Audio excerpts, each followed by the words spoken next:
24 કલાક ધમધમતા શહેરોમાં water curfew, દુબઈમાં ફરીથી વાવાઝોડું ત્રાટક્યું, 3ના મોત, આખું શહેર જળબંબાકાર. વડાપ્રધાનના 3 સ્થળે કાર્યક્રમમાં ક્ષત્રિયોએ વિરોધ પ્રદર્શન કર્યો નહીં.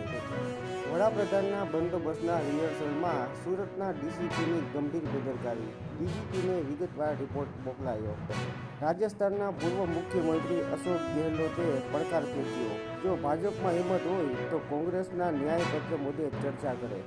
સાબરકાંઠાના વેડા છાવણીમાં પાર્સલ બ્લાસ્ટનો મામલો, એનએસજી, ક્રાઇમ બ્રાન્ચ અને એટીએસ સહિતની એજન્સીઓ તપાસમાં જોડાઈ.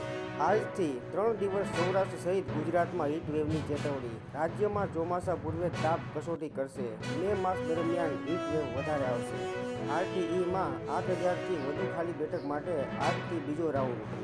ક્ષત્રિય આંદોલન મુદ્દે પુનઃપૂર્વક ડેમેજ કંટ્રોલ, દેશ માટે રાજા મહારાજાના બલિદાનને 72મોરી પ્રસંગે મોદીએ યાદ કર્યો. કર્ણાટકમાં કોંગ્રેસ એમએલએનો બફાટ, મત નહીં આપો તો વીજળી કાપી નાખીશ, ધારાસભ્યની ધમકી. બંગાળ સરકારે બંધારણની કલમ 131 હેઠળ કેન્દ્ર સામે કેસ દાખલ કર્યો, સીબીઆઈ પર અમારો કોઈ અંકુશ નથી, કેન્દ્રની સુપ્રીમમાં રજૂઆત.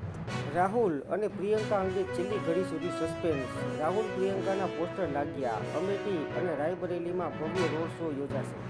દિલ્હી હાઈકોર્ટનો કેન્દ્ર સરકારને સવાલ, રેકોર્ડમાંથી 70,000 કિલો હેરોઇન ક્યાં ગાયબ થયું? સુરેન્દ્રનગરમાં હાથીની અંબાણીએ સંવિધાનને બેસાડી, તેની ગૌરવ યાત્રામાં મોદી પગે ચાલ્યા છે.